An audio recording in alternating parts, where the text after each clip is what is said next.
Welcome to another episode of Tales from the Tables with your host, Rob Bradley.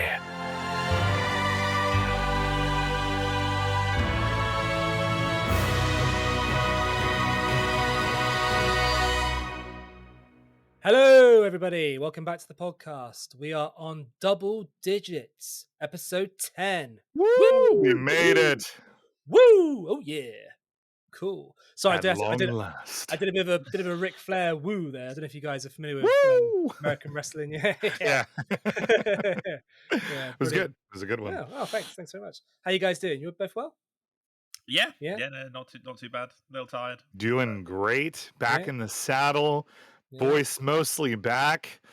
Apologies for anyone who had to listen to episode 9. It was terrible. From my perspective, you guys were wonderful. I think we did you did a pretty good job, JC. To be fair, considering you could hardly talk, so don't worry about that. Considering it felt like I was swallowing razors every time I tried to say something.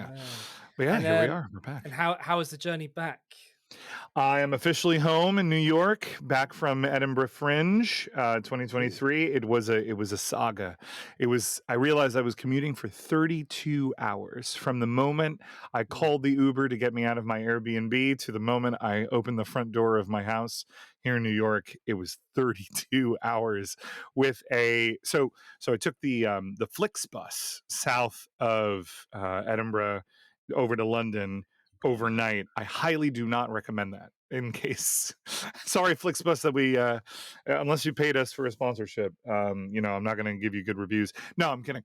It was awful. It was just no ability to sleep. It was just so long. It was too crowded. We had a full bus the whole way. Then got to London at 5:30 and switched to the train, got down to Gatwick, then took a flight to Oslo where I sat for 7.5 hours and then finally got on an 8.5 hour 787 jumbo jet to get us over to New York. And that was also full. They told me they only had 2 spare seats on the whole plane. I'm like, oh God, we're never going to take off. But it was a saga, but made it, man. And then I got 4 hours of sleep and here we are. Woo-hoo. Wow. Does it take like 32 hours to get to the moon? Something like, probably less. Or to travel the circumference of the Earth. Oh, easily less than that. The moon thing can't be right, surely. No, I don't think it is. I think the moon's like a week or something, isn't it? Must be like I honestly have no idea. It felt like trying to go to the moon. Yeah. What we need on this podcast is a producer that just does a little Google search for us. Yes. So That'd be cool. The person in the chair, right? That's what we need. In the chair. Yeah. All right. Now hiring any listeners.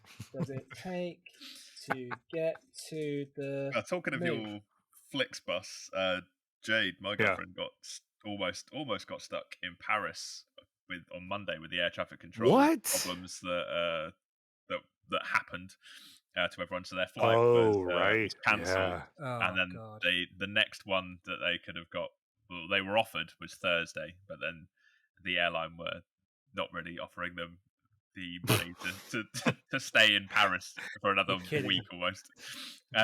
So can we get an incentive for our cancel flight? No, fuck you.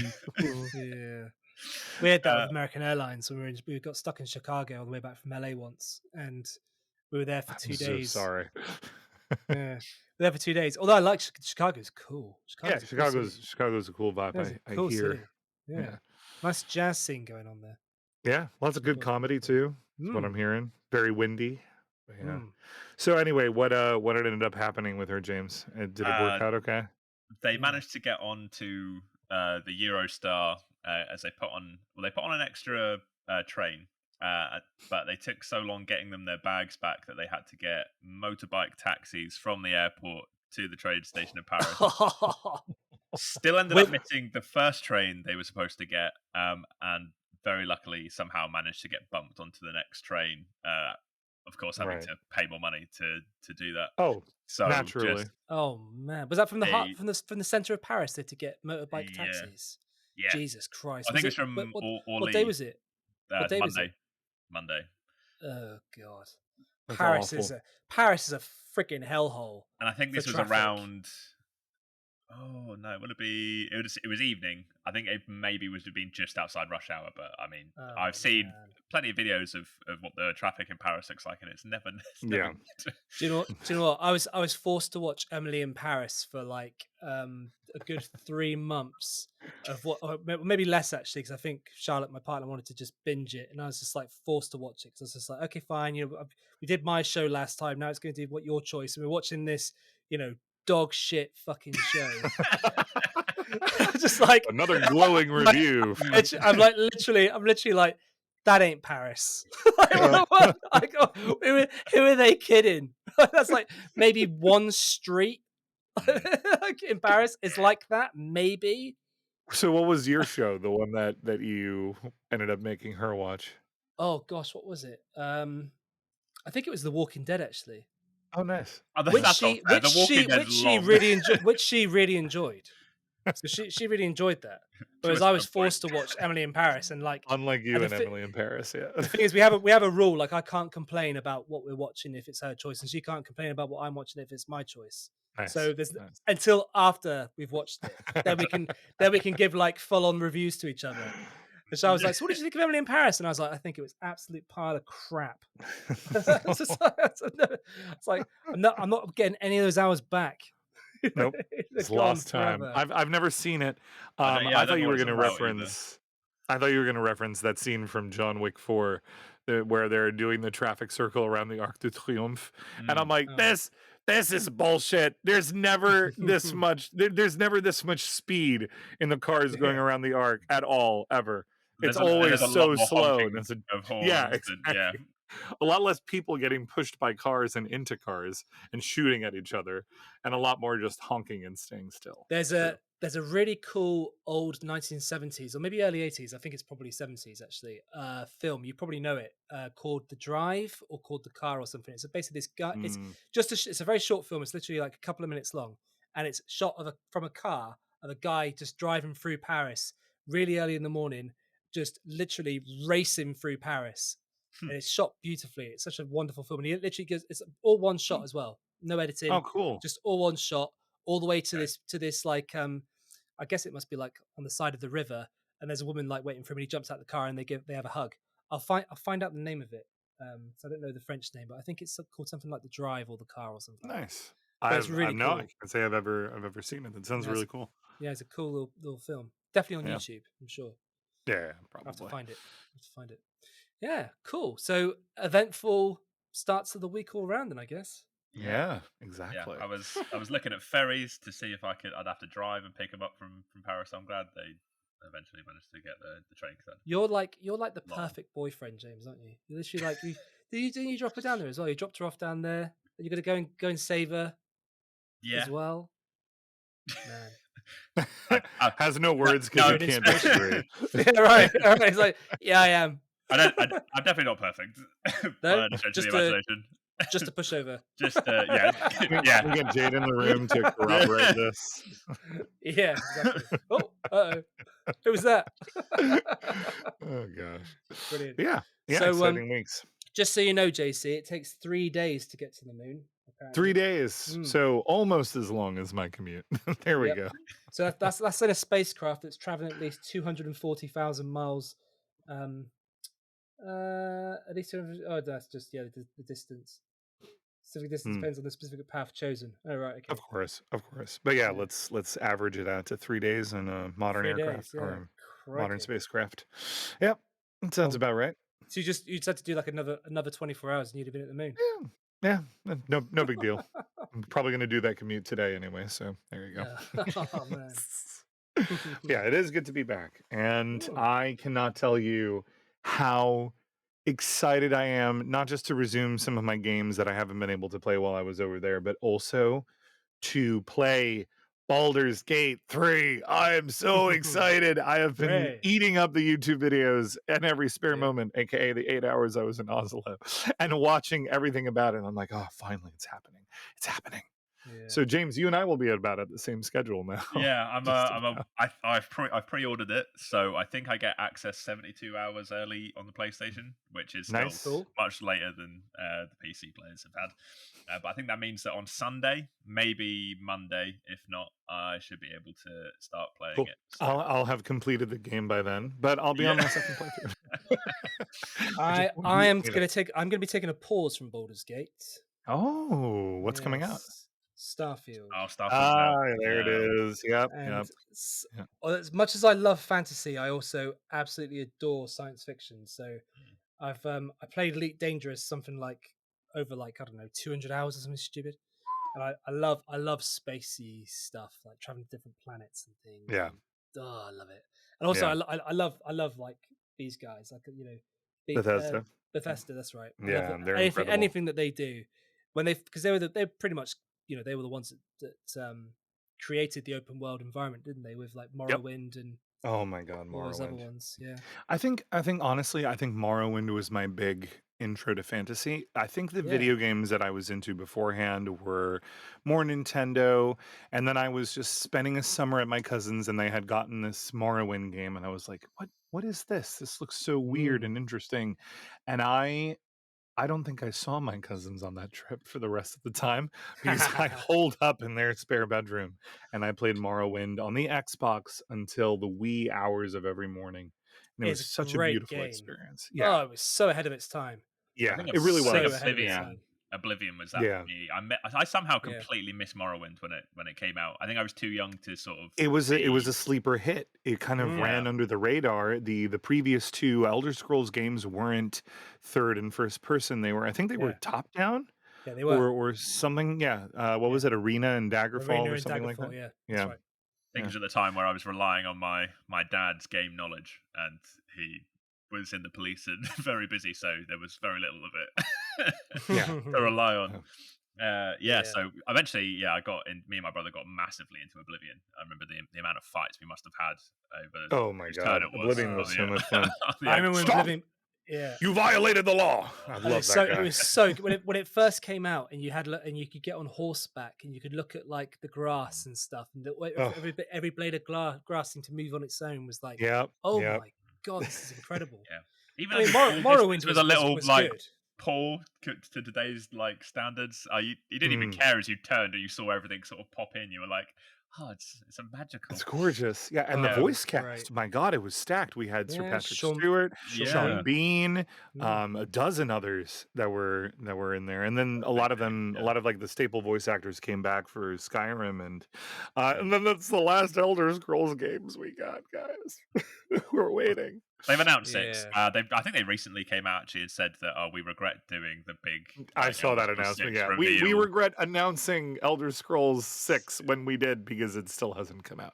Yeah, Mm. we're still kind of working on it, I guess. Maybe. Does anybody care still? Hello? I guess Starfield is taking priority, and they're still For doing sure. stuff for Fallout 76, aren't they? So Yeah. I never got into the Fallout games. I picked really up like 4. 3 and 4. Oh, and New Vegas as well is great. New Vegas. Oh yeah, New Vegas. Yep. Yeah, I couldn't get into them. Although I I picked up love 4. I didn't finish it. I realized that like I love the format of a Bethesda game, but I was still too much of a fantasy fan. Not to say that I wasn't like a post-apocalyptic sci-fi fan either, because there's a lot of games in that genre that I enjoy. But something about the formula of Fallout just didn't quite snag me as much as being the Dovahkiin or being Nerevar Moon and Star and running around. So yeah. It's very different, and it does have a very, I think, unique aesthetic as far as like video games go. They're sort of almost all satire all the time, a lot of it, and then quite dark bits, and the sort of 1950s, 40s, 50s aesthetics to stuff.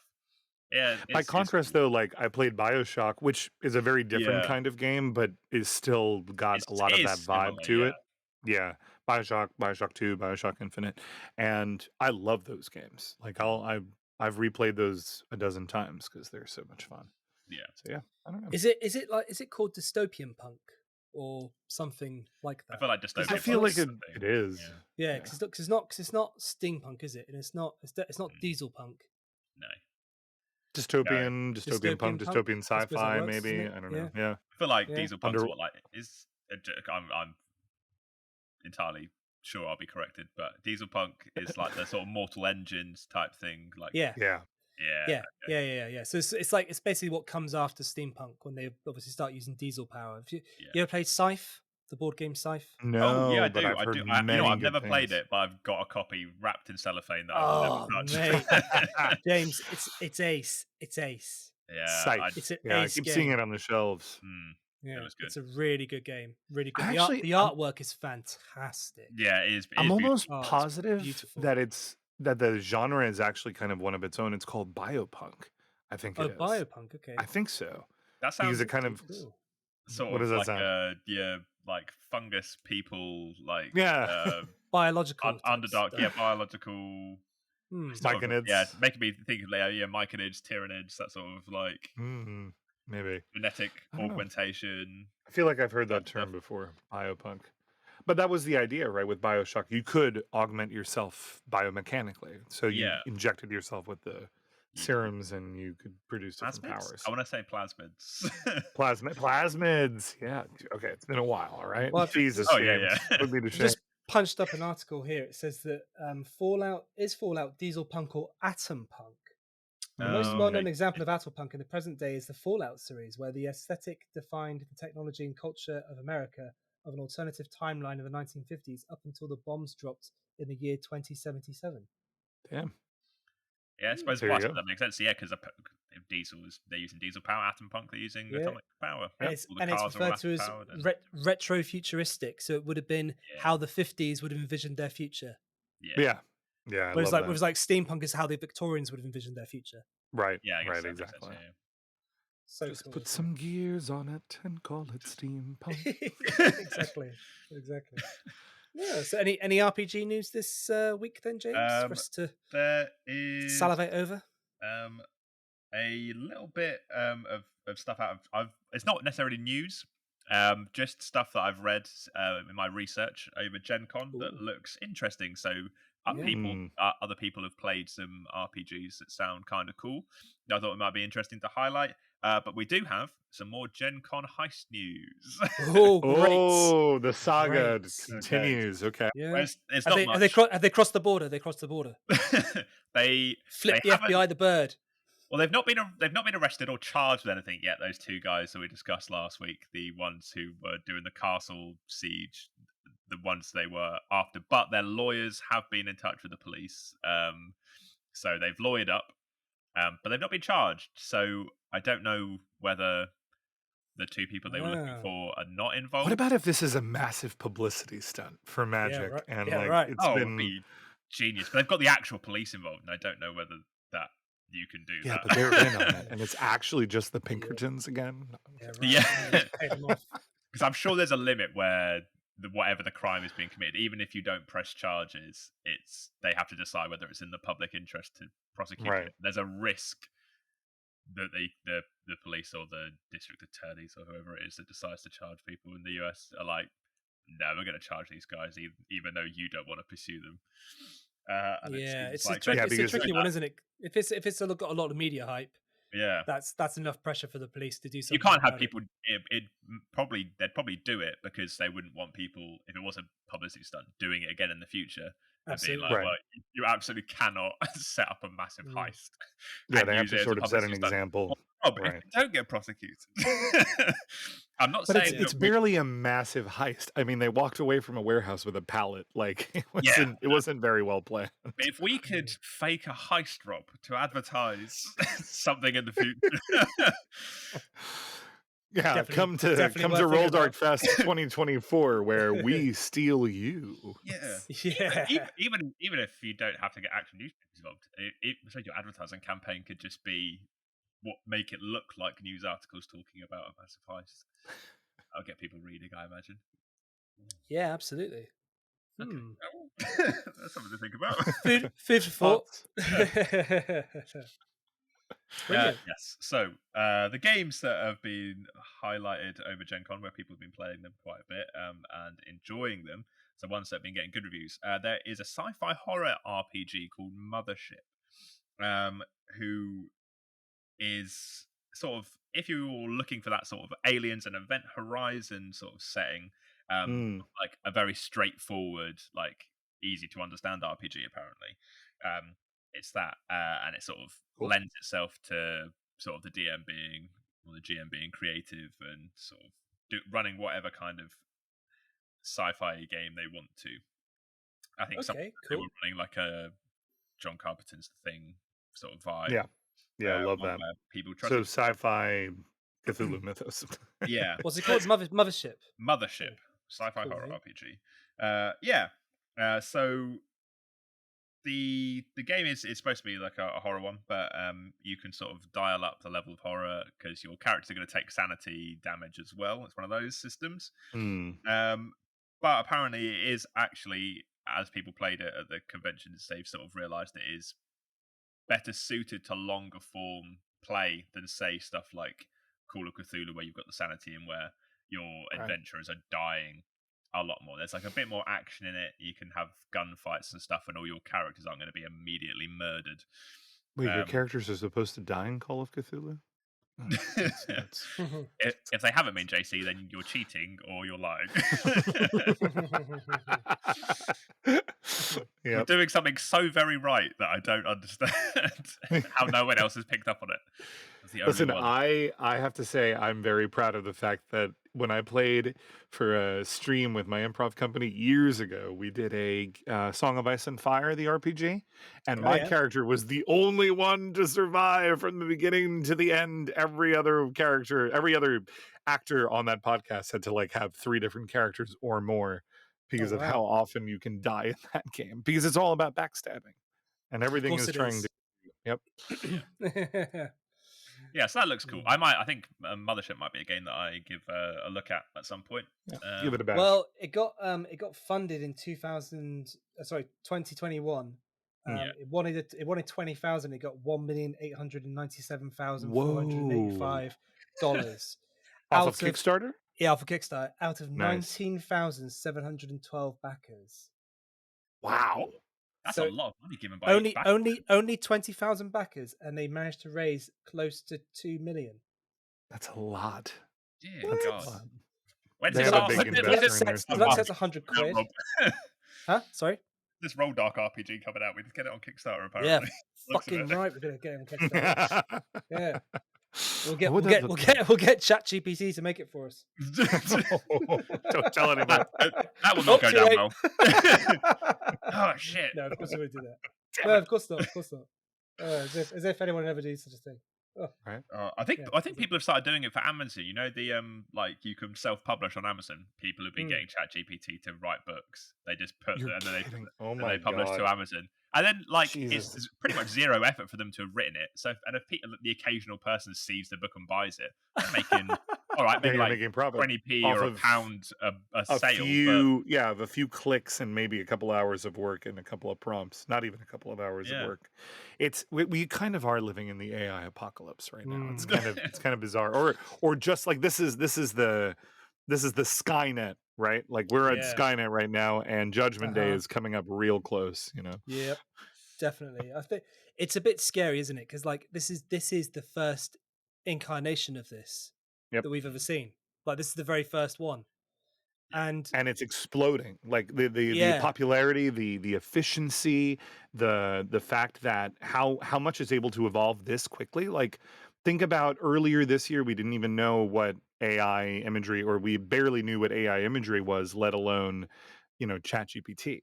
And now it's basically September, and it's part of everyone's lives. It's insane. It's bonkers. The fact that it can write code is just insane, and it's decent code as well. I've got the Unreal 5 engine on my computer, and I went into ChatGPT and said, "Can you please write the code that we needed to create a landscape with a couple of trees in it?" And it literally went, "Yep, there you go." About the code, I copied and pasted the code into Unreal 5, and there it was, a landscape with a couple of trees in it. And I was like, holy shit! That's wild. That's wild. Is that mad? Is that mad? I'm like, what could I do with this? Like, is there anything I could do with this? It's like, what should you do with this? Is the better question, right? Good point. I use it for Excel formulas. If I'm like, I want to. Oh yeah, that's great for that. Like, right. right out for you. Just these are the figures that I want to do stuff with. Are in this column and that number. And Yeah, might this be is especially weird coming out of a month of seeing human art and art form. I've obviously been just like self-injecting Fringe into my veins for the past 30 days. Yeah, right. And to think of like that disparity, that sort of I very much in person, very, very physical, very tangible stuff. And then coming back to this reality, I'm like, oh, yeah, that's right. AI is dominating 50% of our lives at this point. It's kind of insane. Yeah, it It's is. such a strange dichotomy.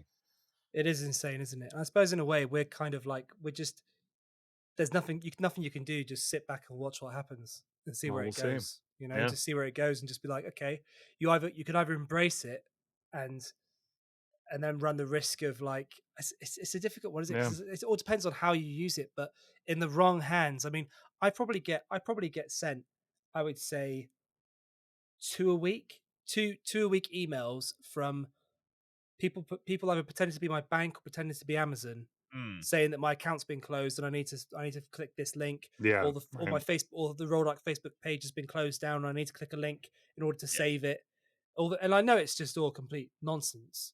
But they're getting better. But they're getting better They're and better getting and better. Like more the believable. last the one, English is getting better. Like yeah, it is. The last one, the thing is, the time of day they send it is always a bit like it weird. raises a red flag for me because it's like Hmm. it'd be like 10 o'clock on a Sunday in the evening, and I'd be like, what the hell Your is Facebook page is Facebook? down. What is Facebook doing? Messaging me at 10 o'clock on a Sunday to tell me that my page has gone down because there was some post from ages ago that no one liked and someone's complained about it. It's so weird. So bizarre. Yeah. Well, Yeah. keep an eye on it, folks. Let us know Scary what you think in the stuff. Discord, right? Yeah, right. Yeah. Jeez. So James, what else is going on? Sorry to So interrupt I've you got there. one more game that I think looks pretty cool to Yeah. highlight. It's called Stealing Stories for the Devil. Ooh. The basic idea for the game is that you are time travelers from the future who have become stuck in the current era on Earth. So time is breaking down due to the existence of certain anomalies. These items create a version of a world where the impossible is possible and where time exists differently. The hero's job is to discover what the item is and remove it from the area, which will revert things back to normal. So apparently, what transpires within the players that groups effectively create scenarios, and they sort of work for short form, sort of episodic like things. Cool. So I could sort of seeing it sort of maybe going a bit fringy, but the artwork is weirdly a little like Vampire the Masquerade. It's a lot of red and black and stuff. So Cool. yeah, it looks a bit like Men That in sounds Black. interesting. That sort of vibe, secret agents going in and Right. doing stuff, or you Trying can to run it find the as one like thing. strange or like teenagers who've come back in time. And I think there's like a good deal that you could do with it. That it sounds pretty interesting. Yeah, I was reading about someone who said that they'd essentially run a scenario where a Costco had slipped to the point where it was always Halloween and Black Friday at the same time in the Costco, and they were trying to work out what item in the store was causing the God. anomaly.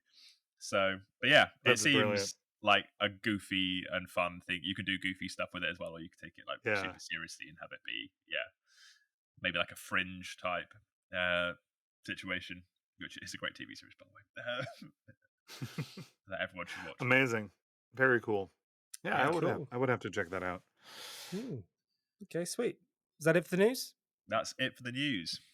Oh, For okay, now. awesome. Great. Okay, so what tales from the tables do we have, JC? Ooh, we've got a couple of Yeah. long ones, in fact, but I think pretty good. Here we go. This is first off from Jordan from his weekly game Chronicles of Erin. I hope I'm saying that right. So, we just started our second arc with 3 players staying on from the previous and a few new ones. The campaign is set, funnily enough, on the world of Erin, a homebrew setting that Jordan originally created for his podcast Modified Role, which has now become the core setting for most of his homebrew games. In his own words, the adventure follows on from the first arc. where the party delivers a chest with an unknown content to an arcane research institution. In fact, there was even a little interlude one shot, which allowed the players to play different characters where they were attempting to steal the contents of this chest from the Institute.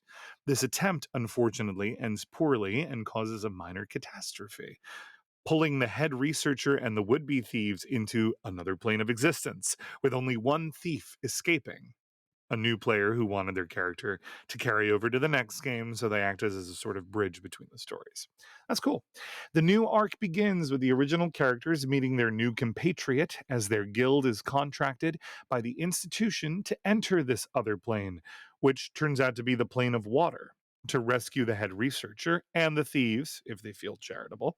The Institute kits them with simple magic items to allow them to breathe and traverse the plane easily, but the rest is up to them. Before stepping through the portal, the new player indicates that their character would unsheathe their weapons in case of an ambush. The others soon follow her lead. I asked if they really thought I would be so mean as to ambush the second they stepped into another plane of existence, and they answered in the affirmative. They were, of course, correct. Stepping through the portal, they were attacked by a Sahuagin and two reef sharks, but thankfully they were prepared and avoided the surprise round. After a tense couple of rounds, they got their bearings and headed off, aiming for the surface to get their bearings. Very cool. Okay, cool. Yeah, very cool. I was Action-packed. feeling kind of like a Stranger Things vibe for a second, with the portal pulling them into another world and the research institute, but Yeah. the plane of water is a really new spin on that. It's not like they're being pulled into the Shadowfell, which is, I feel like, the Stranger Things equivalent of the Upside Down, right? Yeah, definitely. Yeah. Or the D&D equivalent rather. But yeah, plane of water, pretty cool. You don't see Pretty much cool. happening in the plane of water. Really, you tend to like maybe use it to explain away why a kraken's in the sea for your characters and stuff, but you Yeah. don't tend to like have characters go there that often or cross over there. Yeah, or usually it's a very, very brief stint. You know, Yeah. you're like, oh no, I've been accidentally teleported here for one combat encounter, and then that's it. No, Yeah. it could be interesting.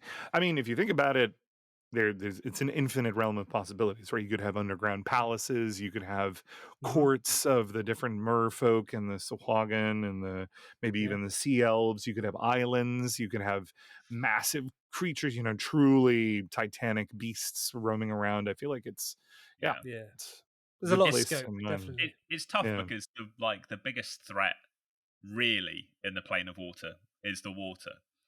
And to Yeah. fully explore it, you need to give the players a way to mitigate that. And as soon as you Yeah. do that, you can just swim anywhere in the sea like you want to go now. Right. You're protected from drowning.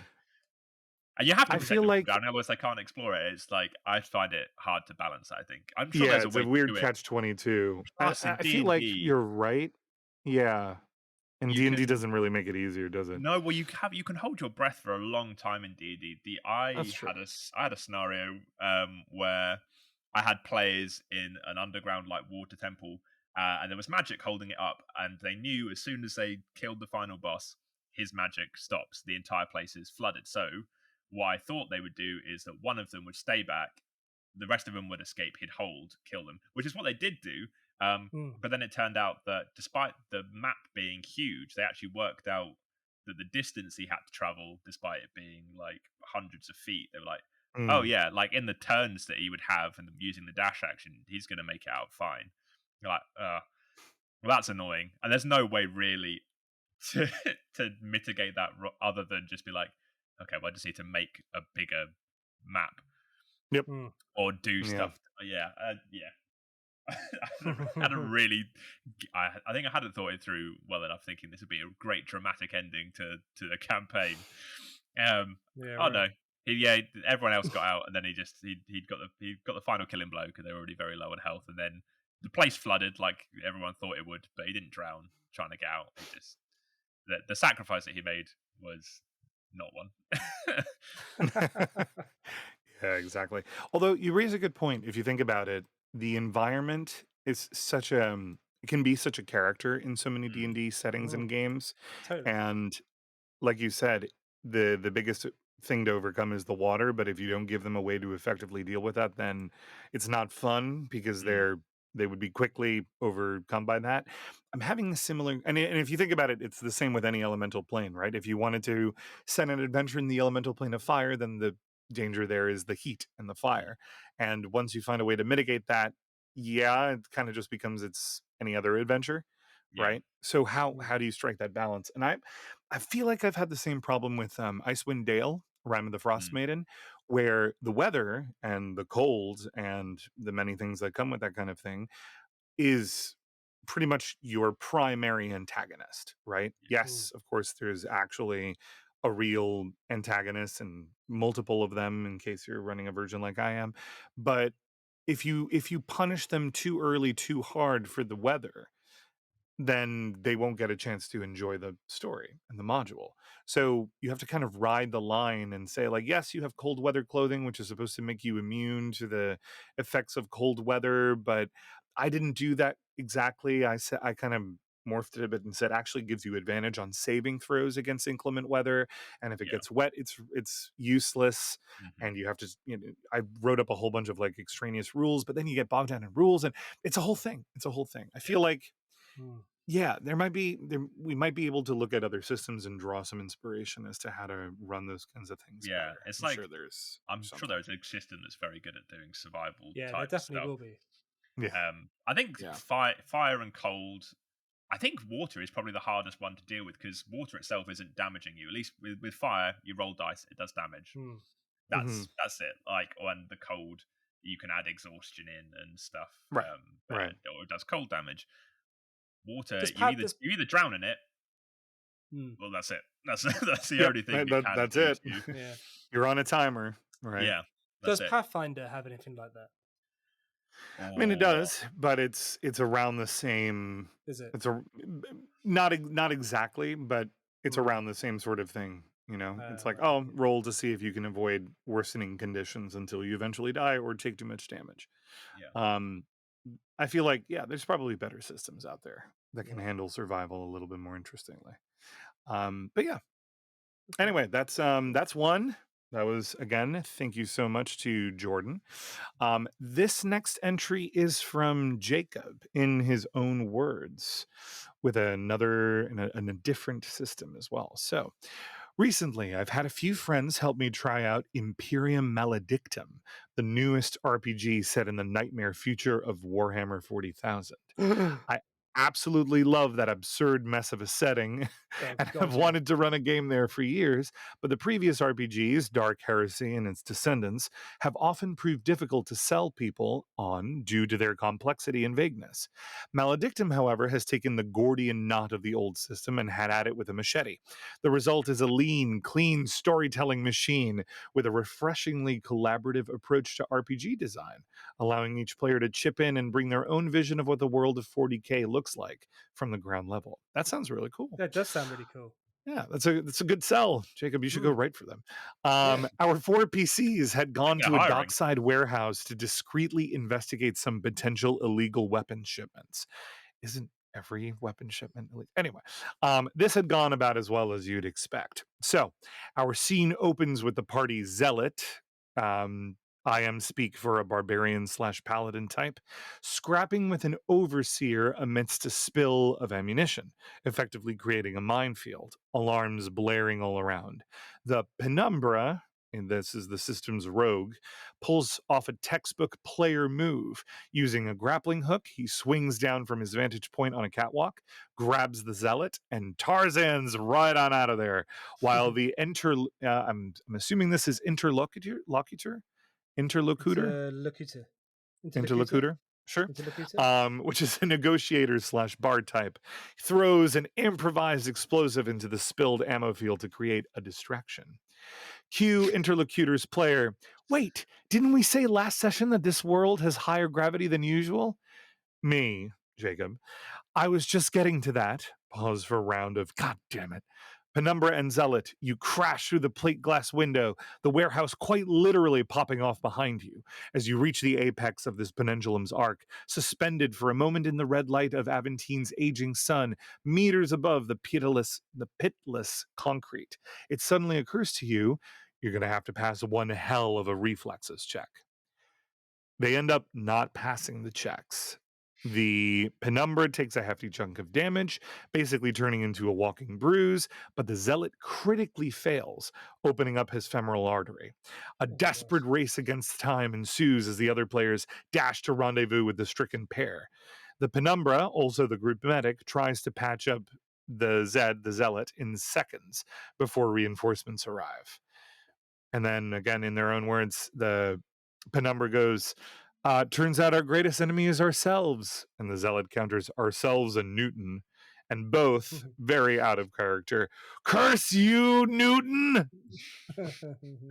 A couple of clutch Medicaid checks later, the bleeding is stemmed, the wound is bandaged, and the four limp off into the shadows to continue their no good, very bad day.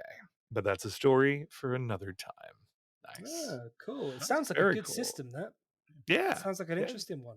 And to be Yeah. fair, as Mass Effect taught us, Sir Isaac Newton is the deadliest son of a bitch in space. I love that clip. Oh, James, that's one of my favorite bits. It's like, that's why we don't fire from the hip. That is why you wait for a goddamn firing solution. It's so That great. is why we do not eyeball it. This is why we don't eyeball it. No idea what you guys Oh, you are. gotta play it. We'll send you the clip. Yeah, send me the clip. Send me the clip. Because you'll It's appreciate basically it's an overheard conversation between a couple of Marines, and it has no bearing on the rest of the game. It's just one of those things that tell you how much they thought about the science and the world in which they live, and the sort of universe that they inhabit. Because you can just walk by a couple of people arguing, or a lieutenant talking down to his inferiors, while you're on your way to go do a quest, and you can hear him going, Sir Isaac Newton is the deadliest son of a bitch in space. And it's great. Yeah, it's about 'cause how, they- like, if you fire a gun in space, that round will go on forever until it hits something. And it could be what's the line? It's like, it could be a planet. It could be a planet behind that planet. It could be a planet 40,000 years in the future, or something like that, right? Like, if you fire this weapon someday, sometime, you are ruining somebody's day. Someone's day. Yep. Yeah. Brilliant bit. Anyway, yeah, it does sound like a cool system. Thank you, Jacob, for the submission. I recently only started learning about the Warhammer 40,000 universe, 40K. And dear God, I didn't realize how everyone is an asshole in that system. Oh yeah. I didn't realize that was the draw, right? Like, I kind of mankind's a fascist regime. Hugely so, right? And everything else is just trying to take over or annihilate. And I'm like, oh, everybody's just an asshole. In the grim, dark, far future, all there is war. Yep. Or something like that, isn't it? That's something like that that's the tagline. Yeah, it's so fucking dark. It's great. And the warp is like insane. The fact you've got like this psychic guy in the middle of a ship as a ship travels through the warp, and he's just basically just doing like all this psychic stuff in this big book, and he's like, he's just trying to keep out all the chaos from getting into the ship to fuck them up as they travel through space. Yeah, it's insane. And like Earth is considered a myth. It's like although they call it terror, but it's considered it's considered a myth to them. Like they think it's a myth because they're so far out into such deep space. Like the seat where the Emperor lives is like, it's like, oh, could you ever get? No one could ever go there. It's so far, and it's just fucking brilliant. It's cool. It's really cool. It's a great concept. Fluff is great for a system. Yeah. Yeah, it's good. It's got a rich history. Obviously, I'm only just treading the surface of it lately. So I think the only problem I have with like the 40k lore type stuff is that you know that there will never be a definitive winner, like in story. Like no one's ever gonna win because they have to keep killing armies. They're just they have to fighting keep constantly. Like they say, war forever. That's it. Yeah. So you can follow like a story, but and maybe that's a kind of a draw to it. You're like, well, the good guys are never going to win because there's no good guys for a start. There is no good guys. Exactly. There are no good guys at all. They kidnap psychic people off planets, don't they, and put them into these like jars, and then they absorb the psychic energy to feed the Emperor's throne to keep him alive because he's dead. Right. Yes, so messed up. So messed up. It's amazing. All right, we do have a third tale from the table. This one's a bit long, but surely worth it. This is Tales from Spectra 2. Alex Ball. In his own words, here we go. The Chalk Ice Boys are back to their regularly scheduled nonsense, having pulled off a heist and emptied the safe of San the Rogue's arch nemesis. Hooray. After ignoring the clear signs that not all was right at the fundraising gala they attended, the boys, again, boys spelled with a Z, as Ed, decided to return to the scene of the crime to intercept a courier who was taking the raised funds to the Gradians. Upon returning to the manor where the gala took place and causing the courier to hyperventilate due to an excellent intimidation check from Twyneth, the barbarian, the boys saw the manor warped and distended. The usual architecture of the house had been stretched out and distorted, with every physical object and person inside being suspended within two-dimensional shards. Think the Phantom Zone from Superman. Oh, wow, and the cool. ominous sound of Shake Your Love by Debbie Gibson echoing around the manor. It's a banger. Give it a listen. The boys ended up fucking around and finding out that Fractines have infested the ballroom. After a brief combat encounter that involved Texor, the fighter getting trapped inside one of the Fractines, the boys investigated the manor looking for clues on what had happened. As they were looking around, a disembodied voice started insulting them, changing the environment around them to make it difficult to pass. Eventually, the boys figured out that a creature from the outer planes, known as He Who Frustrates, was behind it. Brilliant. He Who Frustrates is an eldritch being that feeds on people's annoyance by trapping them in demiplanes and subjecting them to torture on what they find most annoying. For example, one song on repeat for eternity, waiting behind someone who can't decide on their coffee order, being permanently handcuffed to your younger sibling, etc., etc. Brilliant. And also yoink. Amazing. So Chester the Paladin, through an excellent use of the locate object spell, ended up finding a storage cupboard in the basement with a strange glassy membrane. Against any reasonable thoughts of safety, Chester stuck his head through the membrane. The amount of times I can say that that's happened in my games where people are like, yeah, I stick my head through it. What happens? So he sticks his head through the membrane. On the other side, Chester saw a demiplane where San's arch nemesis Dominarix was being subjected to eternal annoyance. After a brief short rest where the gang was subjected to He Who Frustrates, mispronouncing the word oolong for the entire hour, they decided to pick up Dominix's spellbook so that he could help in the inevitable fight to come. Traveling through the membrane into the demiplane, the memberplane, if you will, the boys took the fight to He Who Frustrates. Dominarix, however, decided to cast banishment on himself, securing an early exit for himself and leaving the boys in the lurch. After hard-fought combat with Twyneth jumping into He Who Frustrates' mouth and attacking him from within, San dealt the killing blow with a sharpshooter crossbow shot straight to the eye. He Who Frustrates let out a very annoying death scream. It's like that bit from that film. You want to hear the most interesting sound in the world? Yeah. Right? He lets out a very annoying death scream and ejected the boys from the demiplane, returning the manor to normal. The boys made a brief stop to inform Dominarix's husband, Eliaphus, that Dominarix had made a swift exit and could be anywhere on the material plane. Banishment doesn't specify where you end up when you return to your home plane, doesn't it? Eliaphus didn't appreciate this answer and told the boys to get out of his house. The boys did, but not before pushing over vases and overturning tables on their way out in an act of petty revenge.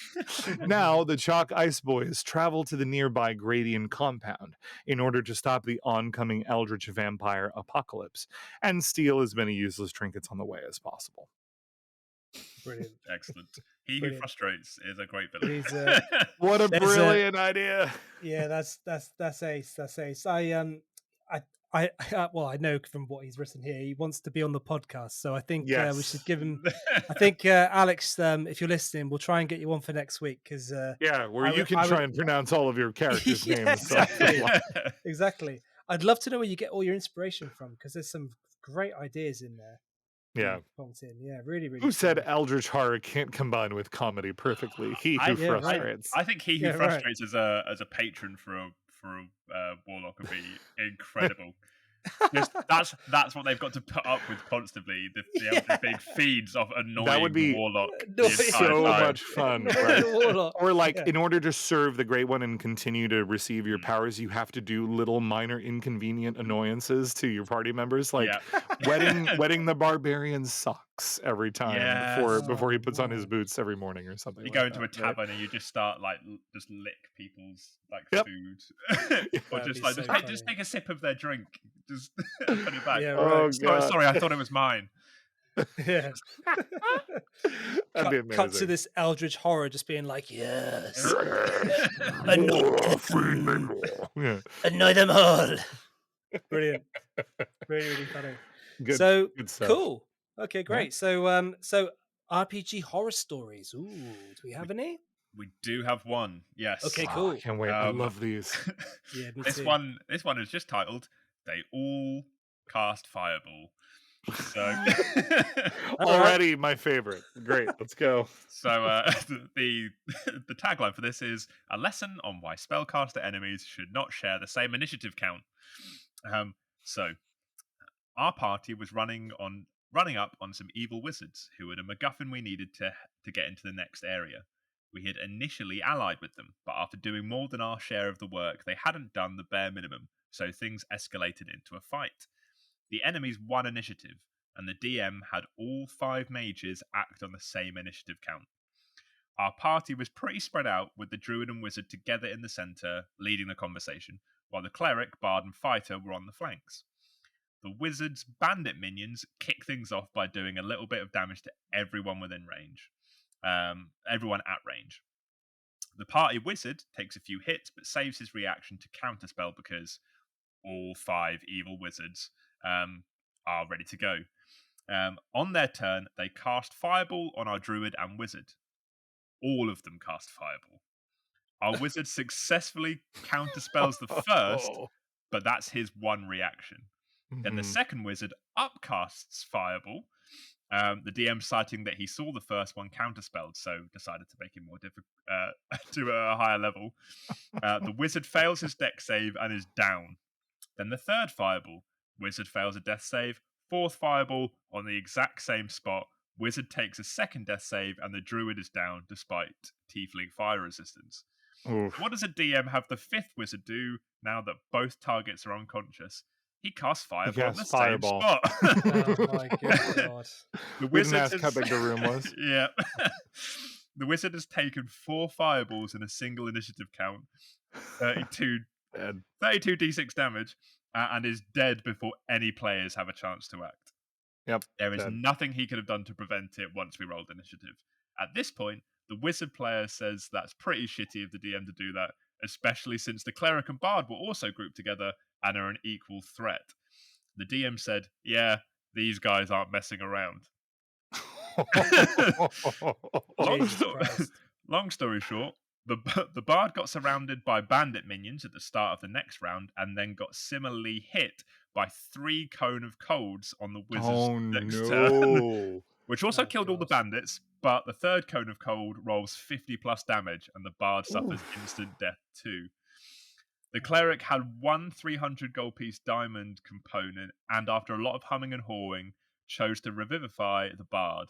In my opinion, that is an awful position for the cleric player because it creates hard feelings for the player whose character was not chosen to live. Sure. The evil wizards also did not have any diamond components on them. So even after the fight, they couldn't be like, yeah, you find all the bodies. You've got the stuff to do it. The wizard player had 2 years of character growth wiped out in a single round and was extremely pissed. 2 years. Yeah. Bloody hell. Apparently, in the next session, he came back with a disruptive joke character, and honestly, I did not blame him. Yeah, no, who could blame me? Yeah. Honestly, you know what's really funny, James?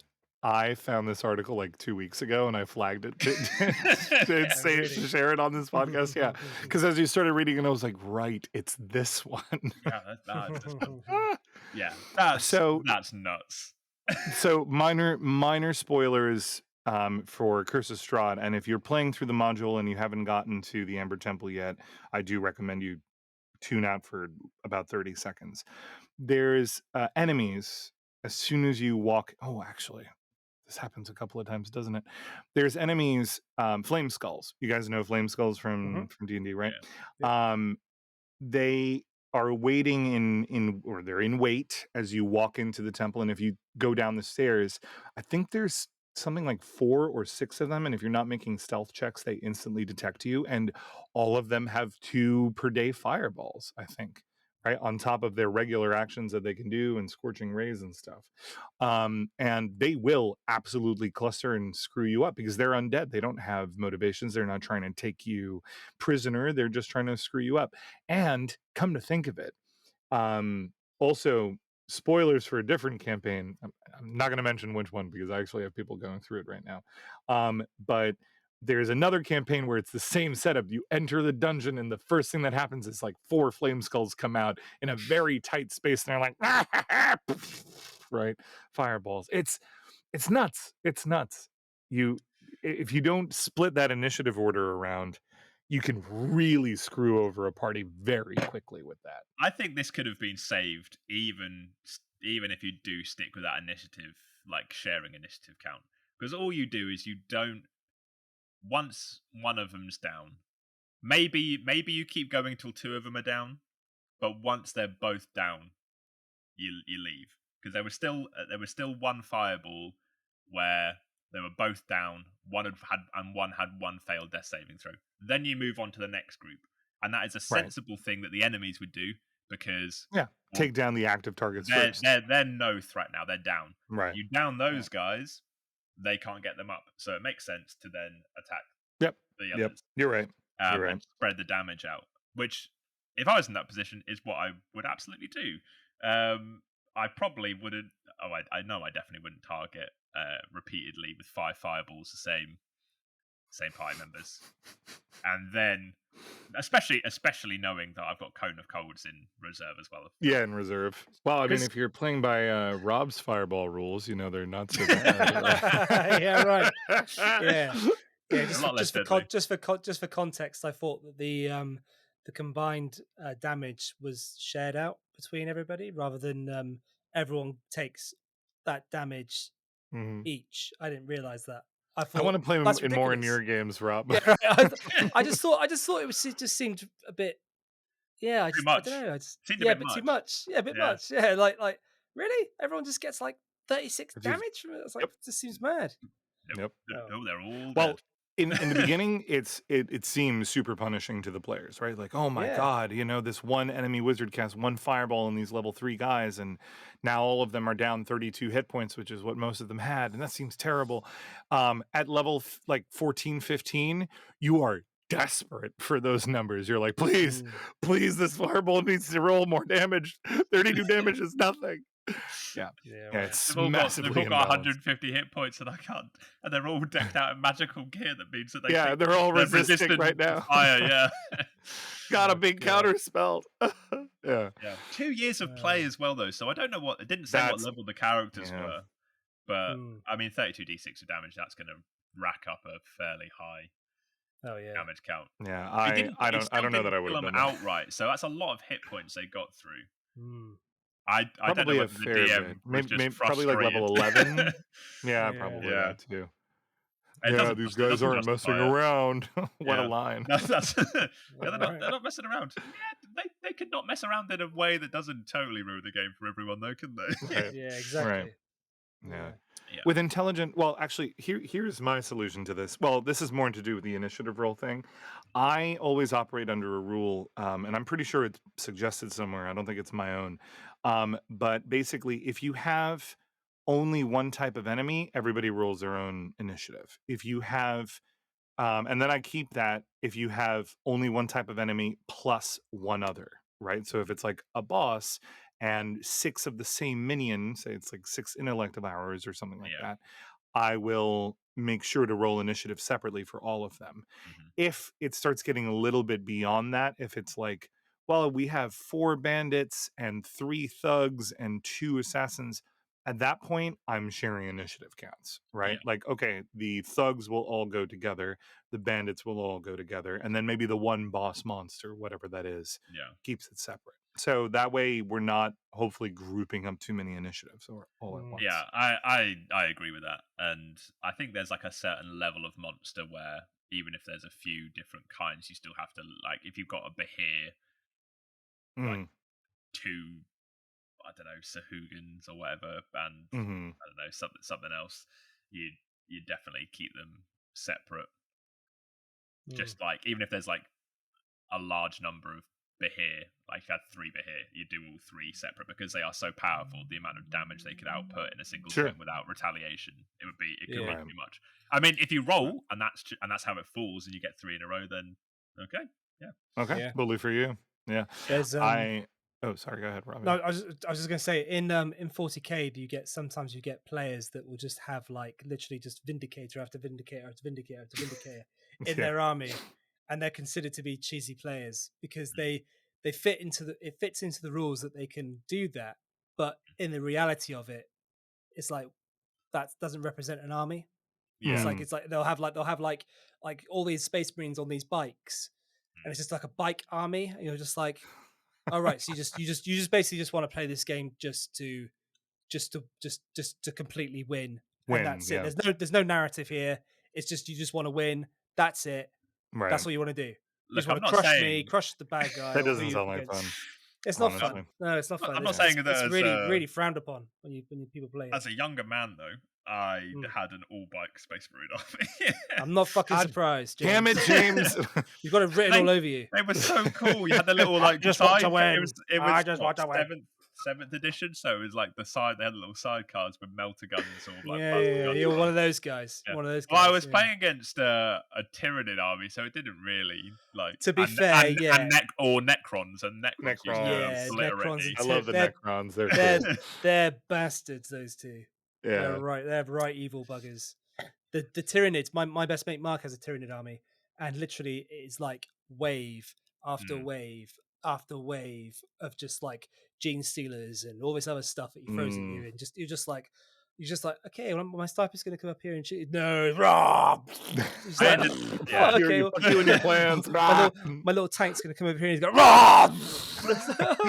This thing comes out of the ground and swallows your tank. And I'm like, for fuck's sake, what is this? Like, you can't do anything. I can't do anything. Is just like, never mind. Okay.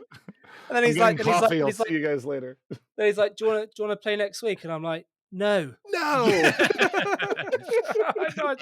I'm taking the ball and I'm going home. And the annoying thing is, right, I got him into Magic the Gathering as well. So he started playing Magic the Gathering, and he's done exactly the same thing. He's just learned all of the cards that are really, really good at like working together as combos that create like really incredible spells. Like there's these 2 cards in Magic the Gathering, which is what are they called? Epicry of Blood or something, and then Thirst for Blood or something like that. And basically, what it is that every time you inflict damage on the player, you get life equal to the damage that you consume on one card. That's one card's ability. Right.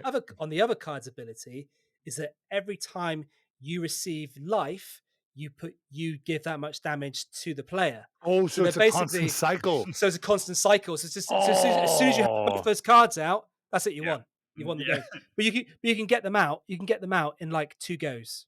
If you've got them in your hand. If you got the right deck. Yeah. Straight away like that. And there's just whenever you play up against somebody like that, you're just like, great.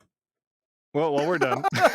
You just watch the infinite loop of the health sort of going around. Yeah, I mean, there was a lot of that in Yu-Gi-Oh. If you could, way back when I still played Yu-Gi-Oh, you could find card combos that really stacked off of each other like this. I remember there was I had a really good friend, because I was never good at Yu-Gi-Oh, but I had a friend who found a couple of really good cards where it was this whole mechanic where you would remove the cards from your graveyard and sort of send them out of the game. But every time you did, you got like a massive bonus spike to your to the damage you were dealing directly to your opponent's hit points or something like that. So you could go from 8,000 life points or hit points or whatever it was called to 0 in this crazy card combo where they just kept discarding from the graveyard, and you're like, oh, for God's sake, the second this starts, I'm already down half my life. And then the next round comes and you're dead, basically. I remember playing a lot of Yu-Gi-Oh, and I'm just not. I don't know what's happened to all my cards. They've not been touched for a while. I managed to convince my parents that it involved doing maths, so it was okay to play. Yeah, educational. Educational. Yeah, brilliant. That's the key. Yeah. I'm gonna have to teach you guys how to play Magic. Maybe we could do it on the podcast. Don't tempt me, Frodo. That's all I'll say. That's great. Between us talking about Warhammer 40k and me getting interested in that again, and Magic the Gathering, we can properly bankrupt me by Christmas, I think. Yeah, right. Yeah, definitely. Do we even need to wait that long? Let's get you bankrupt before the next Roll Dark Fest. Yeah, right. You'll show up at Roll Dark Fest instead of like your usual terrain. You'll only have like cardboard cutouts because you've had to pawn everything to survive. You're like, please help. All the Dwarven Forge is gone. I've used it to buy Magic the Gathering cards. sorry, my table's playing Magic the Gathering. That's all we're doing. Yeah, right. It's like, okay. That's all I have now. Got to be better, didn't I? Brilliant. Cool. Yeah. So, let's. Should we do a bit of monster voices? Yeah. What do you think? Why not? Should we do that? Yeah. Do we have suggestions from the Discord? I think someone suggested Bullet at some point. No. Stop it. Where are we? I think Whoever put that in there is out for blood and just wants to be annoying. That's all it is. Although I have ideas. Don't have that. Not in there. What about hags? Oh, hags. I love hags. I was just coming up with a new hag voice, actually. Oh, okay, cool. Should we choose a hag for each other? Yes. Yeah? Ooh, I love that. Okay. You in on that, James? Yeah. Let's do that. Let's do it. Sweet. Okay. Okay. So what hags do we have? We've got the obviously the sea hag. Here, I can list them off. There's Green Knight Sea. Then you have from the other books. Yeah, Green Knight and Sea. Sea, yep. And then you have Bure. Bure. Yeah, that's the cold one. Then you have I'm forgetting the name. What's the big fuck off one? Anise. Yeah. I don't want to do that. Anus hag. There you go. The anus hag. Basically covered in anuses. Oh god. We're just blowing raspberries as the voice. Is that really tickles me for some reason. And you also Anise. No, Bure. Stop it. And there's also the Dusk Hag from Eberron, I think, is one of them. Hold on, you know what? I have a group. Dusk Hag. Yeah, Dusk Hags. They are, I think, if I remember correctly, Dusk Hags are very. They have horns. They're very hunched over. They're similar to Night Hags, but they're also very involved with like neuromancy and reading dreams and things like that. If I'm correctly remembering. Let's see what else we got. I've got an idea for a Dusk Night Hag. Hold on. There's a new one from no. Sorry, I thought that was from the Guide to Giants, Big B's Guide to Giants, but no, that was something slightly different. There's also something called Denkwood Hag from Adventure with Muck, which is one of those like side adventures that D&D publishes. Yeah. Okay, cool. So I've just asked our producer to come up with a little our producer, who happens to be an AI chat GPT, to come up with some what we could say. Some lines. Okay. Some lines. Oh, this is fun. That's long. It's quite long, isn't it? Let's make it a bit shorter. No. This is perfect. No? This is perfect. Is that right? It's monologue.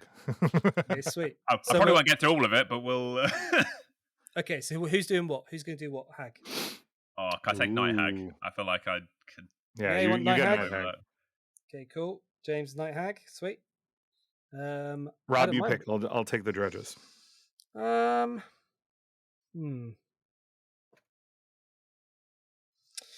can't decide. I wanted Night Hag. Night hags are so much fun. I'll do the green hag. You can do one a bit more Green creative hags, if you want. Yeah, I'll do one a bit more creative there, JC. I want to give a stab to a Bure hag. I've done a Bure hag before. Some of my players that are listening, I think, probably will remember Tabitha, my Bure hag from my Eventide games. But I love the icy quality that you can try and add to a voice and make it all like it's crackling ice, or like you're trying to speak through mouths of frozen cubes. I feel like that could be fun. Okay. Okay, cool. Yeah. Do you want to give us a bit of context about what this hag is? Do you want to read off what's in D&D Beyond, or just sort of who wants to go first? Yeah, I mean, James, you wanted to do Night Hag so bad. I can certainly give it a go. I'd have to read the lore on Night Hags, but my understanding is they sort of some of the more powerful type of hag. They focus They're the on only hags that count as fiends instead of fae. Fun fact. Okay. Oh, really? Because they're from the lower planes. They're technically, I think, and they're not from Gehenna. If I remember correctly, they're from one of those planes. It's like the Gray Wastes or something like that. I forget exactly which one. They harvest larvae there, but yeah, they're considered a weird blend between sort of devil and demon. Okay, and they've sort of like got dark skin, horns, and purple skin, horns, long iron claws. They can step into the ethereal plane. They're just the coolest. That's it, yeah. They do the nightmare hauntings, so that how in medieval times people used to complain of like sleep paralysis. They used to blame it on witches or hags sitting on your chest in the middle of the night. So D&D drew inspiration from that, and it's like if a night hag targets a humanoid for 1 hour or more, it can infest it with bad dreams, and it can reduce their maximum hit points, and they get no benefits from their sleep. And if the reduction to their hit points ends up killing them, they can capture the soul of this person if they're evil into their little bag. So they love corrupting people and giving them nightmares over the stuff that they've done, and then eventually just stealing away their soul, which is so much fun. JC, you are a Lorepedia. Yeah. I've played many a hag. I like hags a lot. Yeah, I like hags. Yeah, they're sick. Okay, James, you ready? Right. Yeah, let's try getting into this. Okay. Go for it. Welcome, foolish wanderers, to my humble abode. What brings you here to the lair of old Mark Arthur? Seeking wisdom or a bargain, perhaps? I see the threads entwined around you. Nice. Cool. Do you want to do the whole thing? Jesus, no. It's not really hard. That's a good one. Fine, that's very good. We could handle it in sections. That's really good. Yeah, let's do it in sections. I love the whispery quality you gave it. Like so cool. Like and that laugh, it sounded like it was echoing, like you added some sort of filter effect to it. It sounded really good. I didn't. Yes, get in. Nailed it. Yeah. Really sick. All right. Rob, you're up. Okay, sweet. So should I just carry on from where James finished? Yeah. Yeah. I'll go down to you seek. Where's that? You seek answers. Like 1, 2, 3, 4, 5, 6, 7, 8, 9, 10 lines down. 10 lines down. Ish. So you seek answers to where? To like, oh, do you not recoil, young? How far we? Oh, it's quite a lot here, isn't there? What about to the end of from you seek answers to the end of my visage may be unsettling, but it is the truth that's more unsettling still. And then I'll do the last bit. What's that? Can't find it. Here, you know what? Start reading, and then you get to it, and then yeah, hold on. You know what? I'm gonna copy and paste that part. I can see it. I can see it. Oh yeah, cool. Okay, cool. Yeah. All right. Okay. You seek answers, yet the cost might be more than you're willing to pay. A question posed, a secret shared, a service rendered. All have their price. Power is a delicate dance, and I have the tune. Oh, do not recoil, young ones. My visage may be unsettling, but it is the truth, It's more unsettling still. Ooh, Right. so You got all, good. Like that? all hunched up to do that. It looked great. Yeah. Yeah, embodying it physically. Yeah, you gotta Very do it, man. green haggy, very, very Yeah. like Joker with the whole Oh, bats! like Yeah, that. exactly. That's Yeah. brilliant. That's bloody brilliant. I think it's perfect for a green hag, man. That's Hopefully it didn't peak on the things that's quite close to the mic. Was it quite loud? Not too loud. Okay, You'll be It fine. we'll didn't, it see. didn't hurt the eardrums. Hopefully it's not like Yeah, my people eardrums are people intact. listening in their cars, being like people like walking past, being like, "What the fuck is that guy listening to?" Suddenly there's this weird I love laughing that. from inside the car. Mm. Oh God, I Okay, have the JC. long. I didn't realize how long it is. Hold on, I don't have to read the whole thing. So you ended at unsettling still. Jesus, this is long. Okay, so I'm doing a Bjorhag. So Bjorhags in the art, they're frozen, right? Their face is kind of locked into a toothy grin the whole Oh time. wow, okay. So I imagine this one sort of sounds like You stand at the crossroads, a mere heartbeat away from peril or glory. But heed my words, actions have echoes, and choices carve the stone of your legacy. Stay a while if you dare.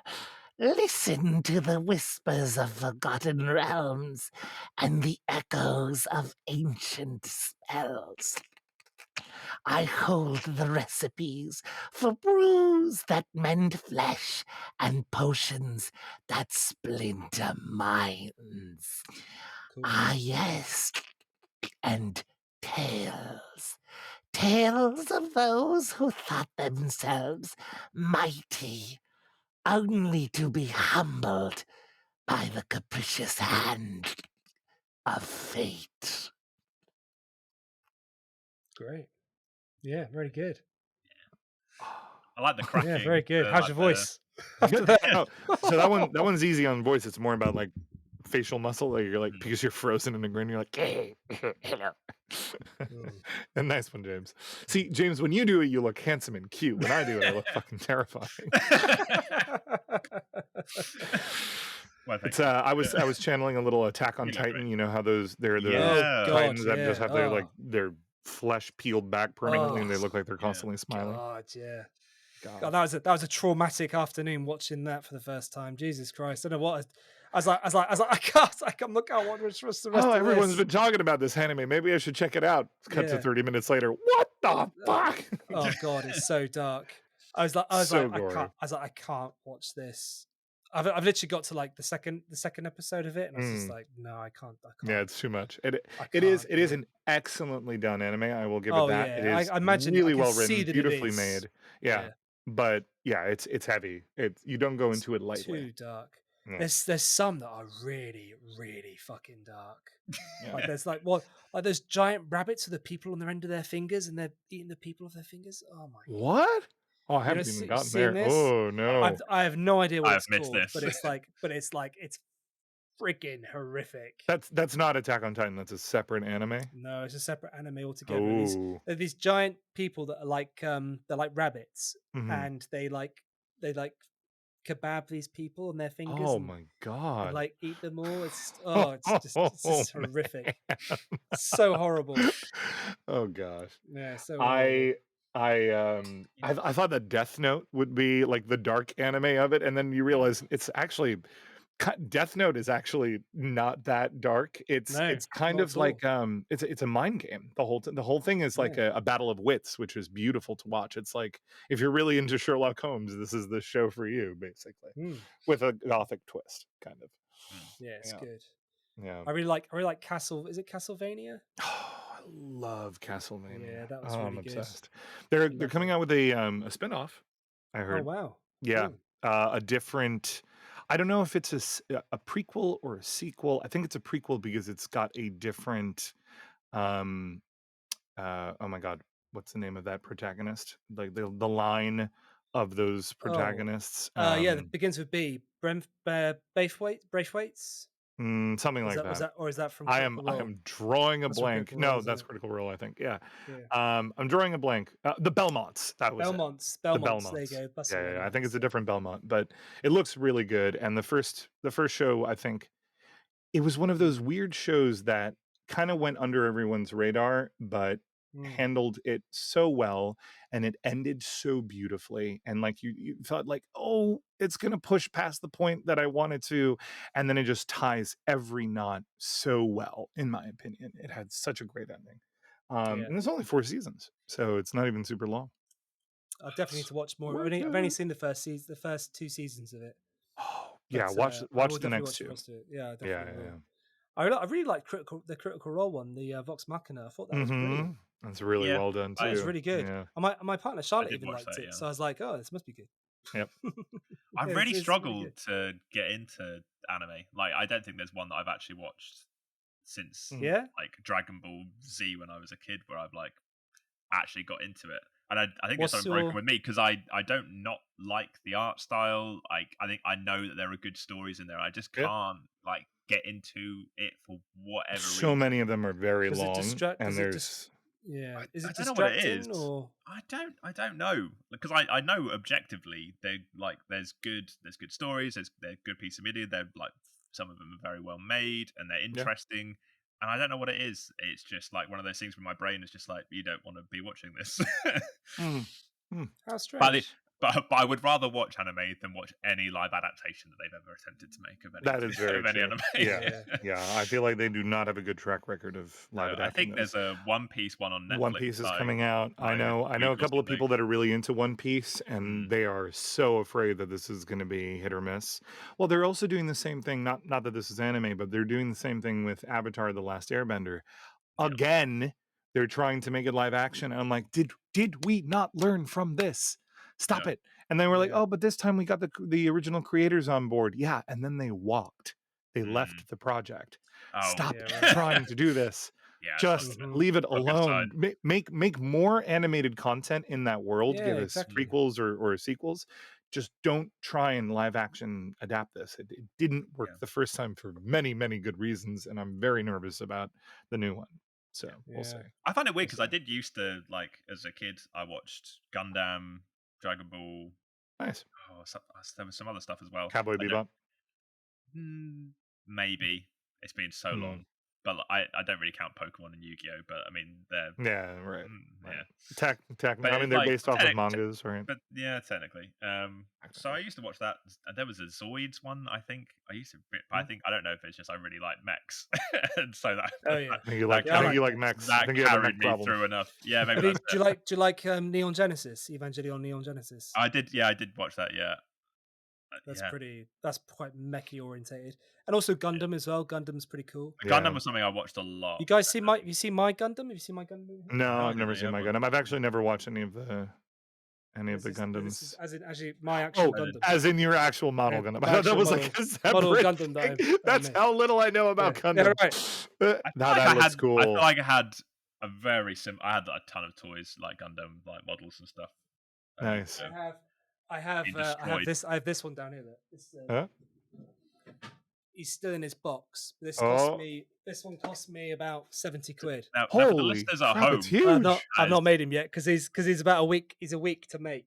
That's about the size of Rob's chest. The box. Yeah, for context for listeners at home. Master grade.